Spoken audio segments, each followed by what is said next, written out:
الا انت واسمك اسلام وتسكن في عين نعجه وتخدم بلاكو بلاطر هكذا وراك قريب تتزوج، حاب نقول لك بلي خطيبتك ركبت معايا، راك عطيت لها 3 ملايين باش تروح تشري اونصوم باش تروحوا تعقدوا ان شاء الله نهار الخميس. راهي نحات الحجاب وعيطت اللاكس تاعها وركبت معاه في ايبيزا 2013 ماتريكيل ساز، ركبت معاه باش تلاقى به لا دانيال فوق قبل ما تعقدوا. راهي عندها 5 دقائق. اولا شكرا لهذا الشاب الشهم الشجاع اللي نصح خوه ودار فيديو ونصح خوه وانقذه في اخر دقيقه كما يقال. لكن السؤال، شحال من واحد ورايح في الرجلين ومشي سامع، شحال من واحده هكا راهي تخونه يعني وما زالت مع صديقها تعبث وتلعب وعرسها على الابواب.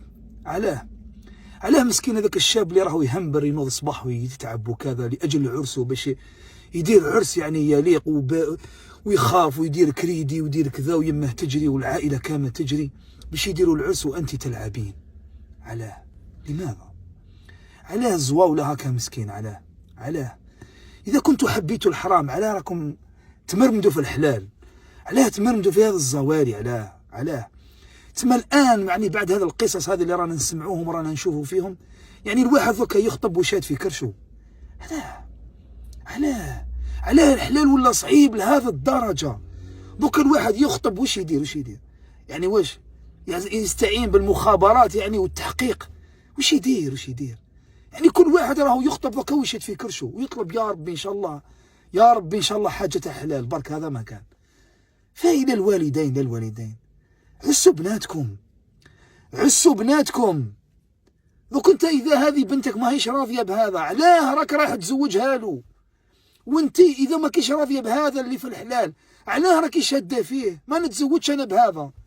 كما سمعت ذيك قصه، نشوف في واحد هذاك في الاخ هذاك تاع فرنسا اللي يسالهم برا، نشوف واحد الشاب يقول له انا طلقتها من راجلها ما زالت تحبني، هو في الغربه هيك وراح في البوطي ويقول له ما زالت تحبني وطلقتها من راجلها، فرحان يعني درت حاجه مليحه.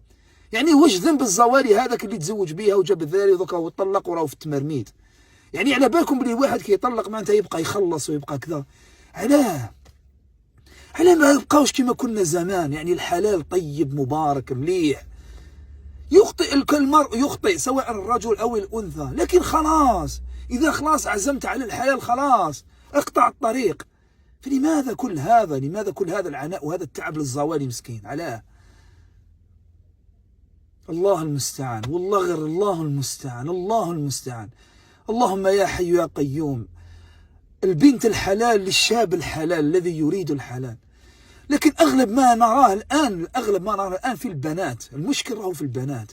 ما تصيب الرجل يفعل هذا، يكد ويتعب ليتزوج وداير يعني صديقه يعني في السر. هذه حاجه قليل نادر. كاين البنات ما عندها حاجه، المهم يعني تتزوج. وجميع التي دافعت على هذا البنت هذه اللي كشفها هذا الاخ بارك الله فيه، جميع اللي دافع عليها تريد العهر لبنات المسلمين.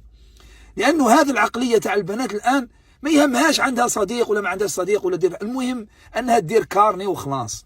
المهم هذاك الكارني الدفتر العائلي تديروه بعدها تفعل ما تشاء. حسبنا الله ونعم الوكيل. هذه لعنة المواقع ولعنة يعني هذا الدول الغرب الذي يعني نستورد منها غير القمامة والأزبال وهذا هذه العقلية الفاسدة تاع الله المستعان. حسبنا الله ونعم الوكيل.